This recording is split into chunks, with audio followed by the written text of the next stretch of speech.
Hello and welcome to the Nick Ledbetter Show. I'm David Holt with Coach Ledbetter, and before I even let him talk, I want to ask you, do you remember back many years ago when I was your fourth grade, fifth grade, sixth grade teacher? I do remember that. And I was thinking today on the drive over that there was a day, a Saturday or so, I had you and a buddy come and pick up bricks and all that stuff. You survived. I remember, yeah. And I'm still at it, and you're over there teaching. It's just kind of a small world, isn't it? That was almost 30 years ago. Yes, it was. Yeah. This is year 30. It would be 30 years ago, yeah. This is year 38 for me. So, yeah, it was right when I first came to Plainview. Seems like it was like that. That's been a minute. Yeah, it has been a minute. So I like to start off with a little something to get you caught off guard. Did I do good? You did good. You got me. Yeah. Well, if you want to know stories about him from elementary school, I got plenty. And what I can't remember, I'll just make it up. Who's going to dispute it? Nobody. Just messing with you. We're glad you're here. Want to talk about Plainview football. Just this past Friday night, went over to Cedar Bluff, had a jamboree game. So what is the purpose of a jamboree? Jamboree is just for us to stop practicing against ourselves and to practice against somebody else. And So not hitting each other, but hit somebody else? Yeah, get a chance to lick on somebody else instead of hitting your own guys. And I think our guys was ready to go and do that. I think they were a little bit tired of banging on each other from the last few weeks. Well, there's a lot of smiling faces in photographs and stuff. We did well, won both matches, right? Played. The B team played a third. We ended up playing 6 quarters. Okay, so we played Cedar Bluff and we played. We played Spring Garden Spring first, Garden. and then Cedar Bluff, and then our B team played Cedar Bluff. Okay, so what did you see? What did you like? What do you need to work on? The biggest thing I seen that I liked was our effort. I thought our effort on both sides of the ball for 6 quarters was very, very, very good. And we got to play a lot of guys. We had a lot of guys that got to get on the field so that we can watch them on film and evaluate them. And that's the other thing. I mean, we can evaluate them. We film at practice as well, but evaluating people against your team against opponents is always better. Well, today is Monday, and a couple of your players were talking about the game this weekend, not looking forward to some practice drills that possibly you did just a little bit ago about tackling in the open field. That's tomorrow. We're going to do those tomorrow. So that might explain why we had a rough day today.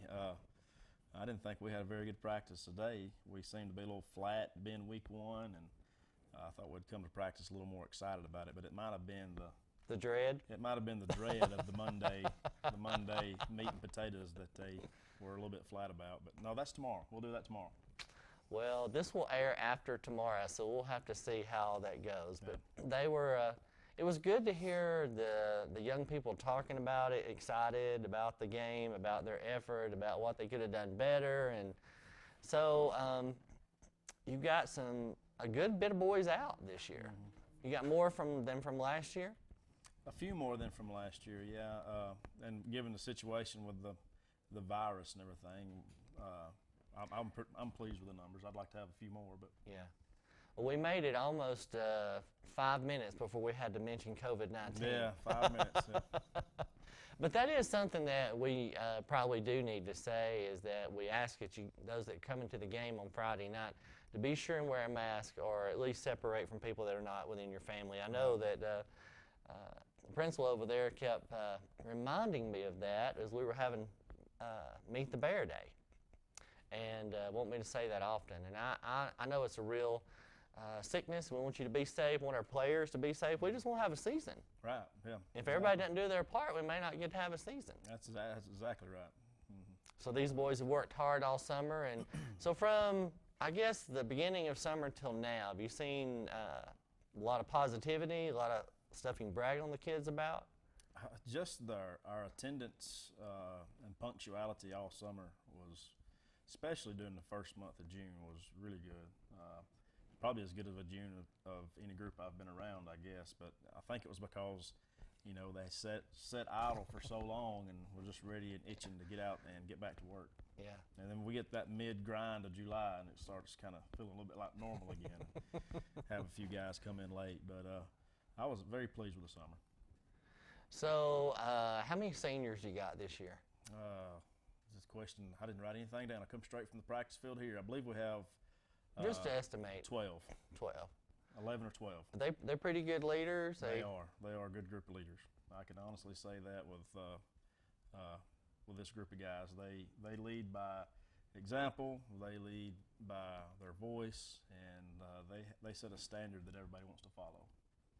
Well, that's great. And I know several of them. That's the last group that I got to teach over at Plainview for a good bit, and just quality young people, young men. And I know you like to see that in your program.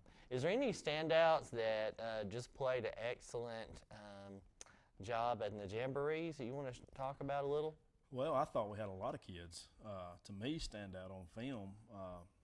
I'll try to throw out a few names, but I mean, I thought up front, our front five and the guys we rotated in with them, I thought that's as well as they have played, and probably since I've been at Plainview. I thought our entire backfield played well. I thought our quarterback read the ball well. I thought our receivers done what they were supposed to. I thought we done what we asked our kids to do up front versus the other team's offense, because we're playing two different teams. And we didn't go in with the same game plan on defense with both teams. So we went in with two defensive game plans. We kept it simple, but we still had things we had to change, different people we had to read, different formations. You know, Spring Garden was a team that they want a formation. You can give you a lot of different formations and try to get you outnumbered with that chess type game on offense. And our kids, if we missed the line, I don't remember finding it on film. I mean, we lined up and played everything right. And then you have Cedar Bluff, who's going to give you a few formations and a lot more runs, first pass out of it. I guess more plays than we had to prepare for. Where Spring Garden was more formations, but and we also offensively had to prepare for two different style defenses. You know, we have one team that's more of a stack 30 defensive front, and the other team was more of a bare man type team, and so we had to prepare for two teams and two offenses and two defenses, and I thought our kids handled it pretty well. Well, that's what you want. You want your kids to, I guess, practice what you've been teaching them all summer long. Get in there and fight and play good. I was talking to some of the kids about one of the running backs, and he was like, he is a beast. He just runs, and that's the Vega kid. You know, he just wants to run. I know I listened to some of it on the radio, and it just seemed like he had a really good game. He did. Marcos is he's a football player. I mean, everything about him is a football player. He's kind of a quiet guy. Yeah. But he just goes out there and grinds and plays. He's a phenomenal athlete, strong kid, plays well on both sides of the ball, and he just come off the field and that was the other thing I was proud of. I mean, I felt like we were in pretty good shape for the jamboree, but it seemed like he played so hard, he was a little bit gassed at times. But he had a really good night on both sides of the ball. I think he rushed for 126 and had 11 tackles on defense. So he had a good night. So you didn't have to write any of that down. It just came to you, just like when it's supposed to. That's good. Well, I know a lot more of the other stats, but I don't want to miss somebody by calling out some. I got you. So I know we're about to start the season. We play Ider this coming Friday night, 7 o'clock, and we'll talk a little bit about that. But, I mean, you are balancing work, you're balancing coaching, being a dad, and your wife, and trying to balance everything. How hard is it on a coach to balance everything during football season? You got to have a good wife. Well, you have one of those. You have one of those. That's right. I do. I'm blessed. She does everything with the boys. She takes them to practice. Typically is where they would be right now, would be at Pee Wee practice while I'm still finishing up, you know, whether I'm painting the field or cutting grass after practice. And, you know, again, with going back to COVID, fogging the weight room down and the field house down with a fogger, and cleaning up and picking up and keeping it clean for the kids and keeping it safe for them. She doesn't complain or whine or gripe, and then she turns around and helps get the workers scheduled for all the concession stand games, from the Pee Wee games to the And it big seems team like you've had a games. really good response from our community to sign up and work those games. So far, I think, I don't know, she's kind of handling it. What we I've got other seen people on- handling it as well, but I mean, Yeah. What I've seen on social media, once again, the Plainview community just comes in behind and just supports our athletic programs, whatever the case may be. Just like we had Meet the Bears a couple of weeks ago, the stands were almost full. Yeah. We had so many kids, and recognizing all those players and the little cheerleaders, and it's just great to have a community support like that. it is. There's not a around here where we're from in our area.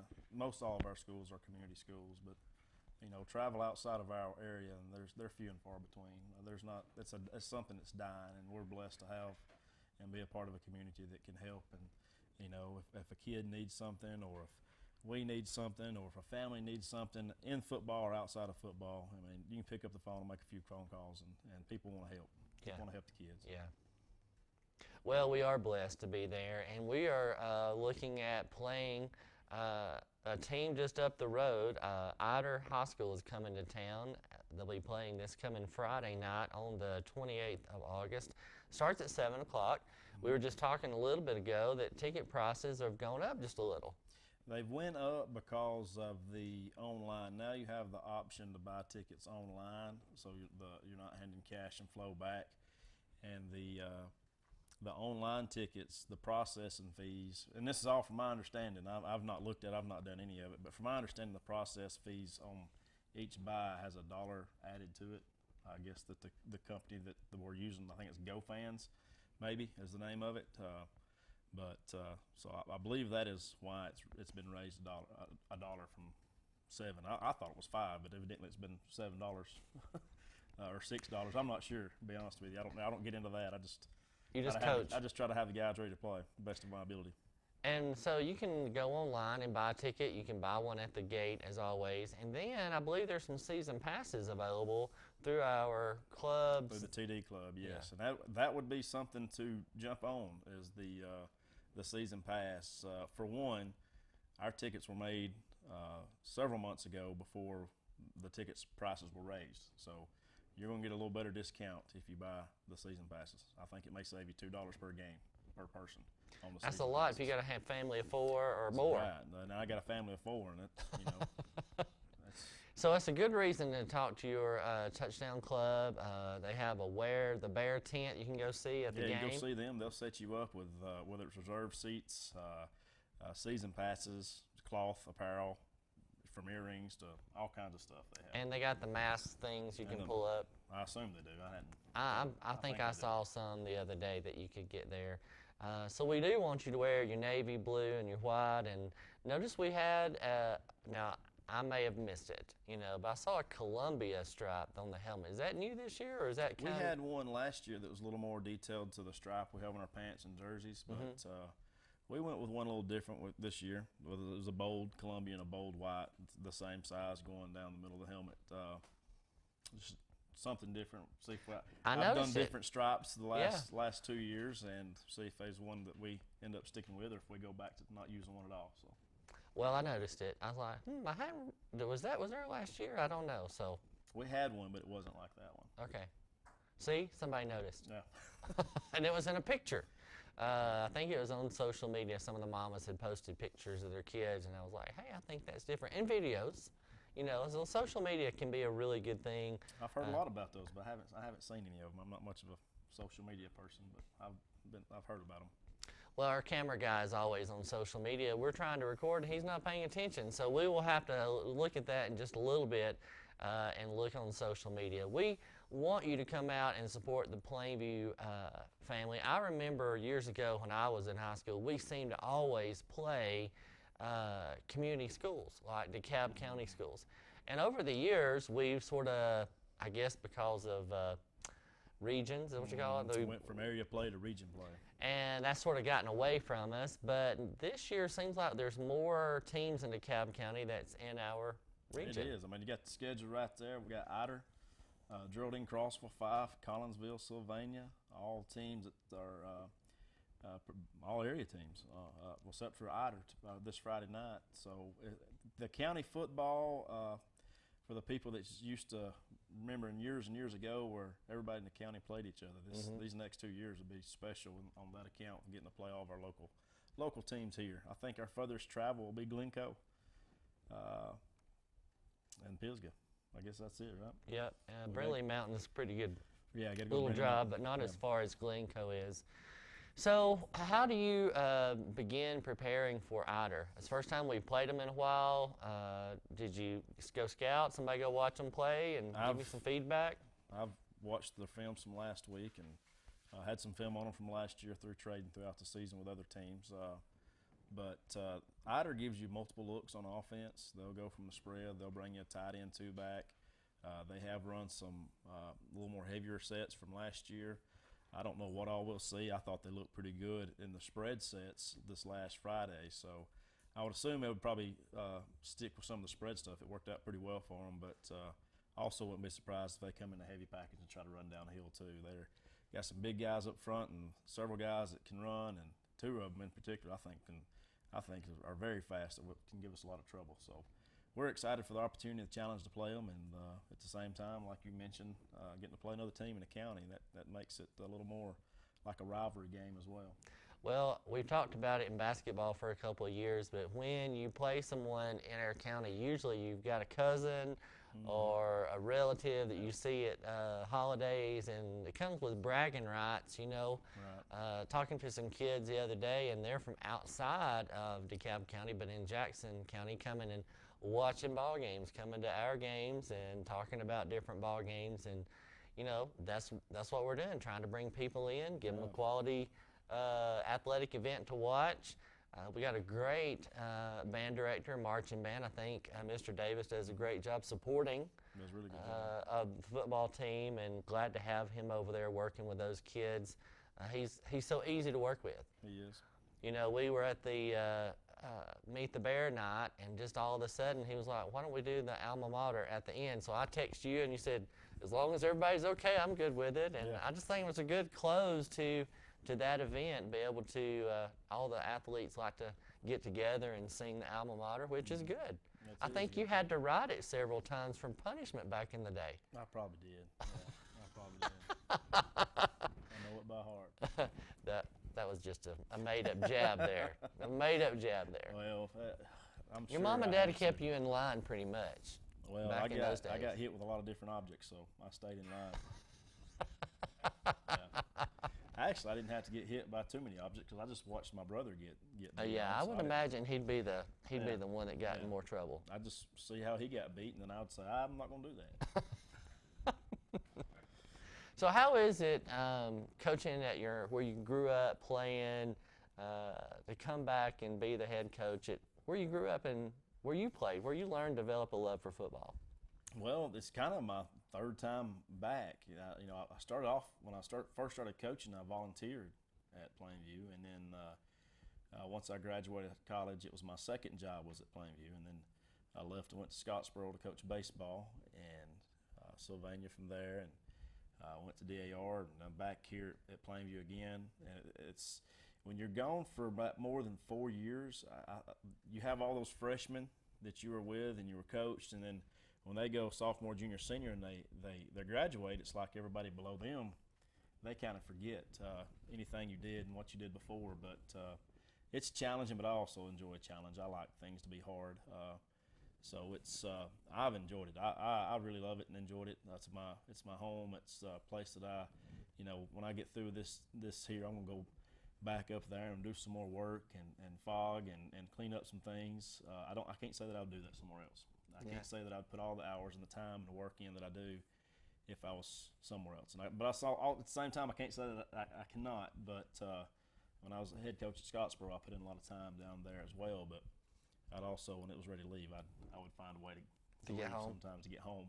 But I know my wife, she wonders what I really do at the field house all the time, probably. But there's always something. There's to do. always something to Always clean something there, to do. I'm sure. Especially, I wash all the kids' stuff from their girdles to their practice pants and practice jersey and game pants and game dirt, all of it. So it takes me on the weekends. I work as long on the weekends as I do during the week, I guess. But I don't think that I'm the one that gets paid the supplement to do that. Coaches get paid a supplement to coach, so I don't ask them to do any of that, and I enjoy doing that, and it just takes a lot of time. But I love being back home. I really do. Well, and that's the thing, when you're back to a place that you love, you don't mind going the extra mile and doing the extra stuff. You know, years and years when I was there, I was always doing whatever. You could see me there on the weekend all the time or in the evening. It was a passion, and I see that for you as well. It's a passion. It's not like a job. It's what you believe in and love and want to see it grow and be the best it can possibly be. Absolutely, you're right. I mean, it is. You just get. I don't know if it's good or bad, but you can just kind of get obsessed with working to try to make things better and get things where they need to be. So, what is the biggest challenge? Is it the football, keeping the grass like it's supposed to be, or is it the coaching, or is it the motivation? What is the biggest challenge when it comes to the coaching part? Is the part that I miss. If that's the best way I can answer the question, I guess. You know, I'm with the kids 2.5 hours during the day, and the coaching part is that's the part I wished I was able to be more involved in. I mean, I make the practice schedule, I have the game plan, we run the offense on a run, we run the defense on a run, we do the special teams on a do. I mean, I have the part in all of it, but there's so many things going on outside of it. I'm having to go put out this fire, attend to this, and coach, you got this, coach, you got that. This is your job, it's your responsibility. Make sure we get this done, make sure we get that done, and just kind of bounce around. And I do more bouncing around from the offensive line to the running backs to the receivers to the whatever. I kind of bounce around and coach a little bit all throughout practice. But just being with one group, like my kids or my endo or my side of the ball or the defensive side of the ball or the offensive side of the ball only, I do miss that part of it. Well, I never thought of it that way, because I guess you are playing that chess match. You're seeing everything, where before, when you were an assistant coach, you could just had to do that one little thing. When I was a linebacker coach, these were my guys, and I had to make sure my guys were doing what they were supposed to do. When I was defensive coordinator, I had to make sure this side of the ball was doing what it was supposed to do. I wasn't worried about the practice field, if it was cut, if it had paint on it, if the paint was ordered, do we have mouthpieces ordered, do we have helmets ordered, have we had them reconditioned, do we need the shoulder pads, do we need new pants, all the other stuff that goes with it. Has the stadium been sprayed for wasps before our first game? All that stuff. That's the part that. Is the press box clean for the announcer? The press box is clean. The air conditioning was not working. Now we got the air conditioning fixed. Cost us $80, and we had a bird nest in it. So I mean, I can tell you all about it. Everything but football, just about. I'm so glad that's working. Yeah. I appreciate that. That's money well spent. You're welcome. Well, and that's the thing that most people. I hate to just say that, but it would seem like people just come and they think, well, he's the coach and he's got it made. They don't realize all the stuff that goes on behind the scenes. It's a production. I mean, it's a huge production. When Friday night comes, the lights to be on, the grass cut, the field painted, the officials being there, and the food being ordered, and the drinks being sold, and it's a lot goes on. It's a big production. It's an undertaking. It takes an army to do it.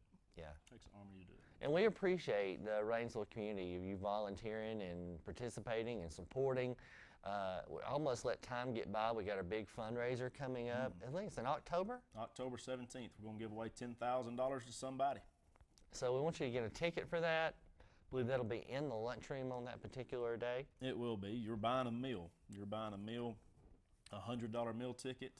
You can buy insurance on it now. So basically, when you buy insurance, if it gets drawn out one time, it can be drawn back in. If you did not have insurance, we're going to try to sell insurance there also, so it can be basically you're getting two for the price of 1.5.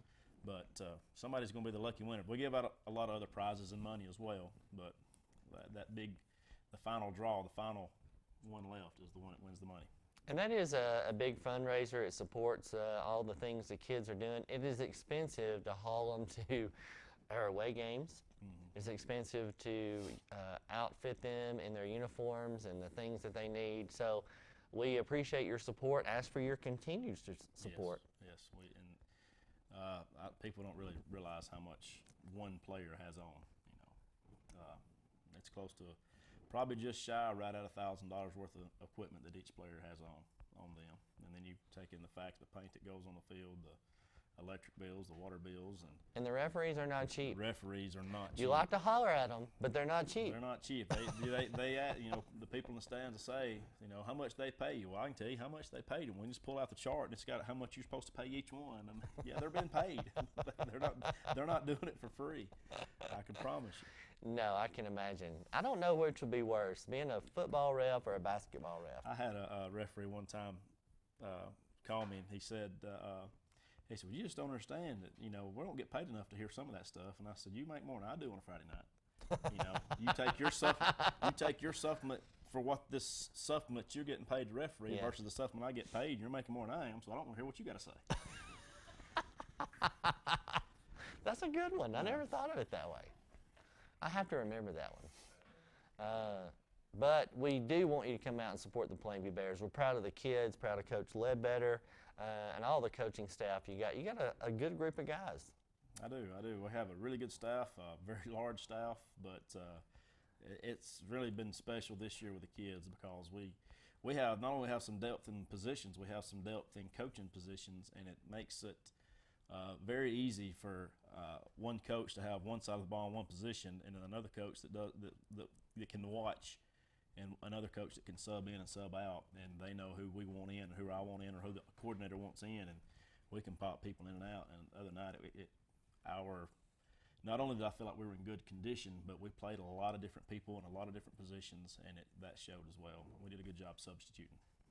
Well, we're going to bring you a whole lot more from the Nick Ledbetter Show.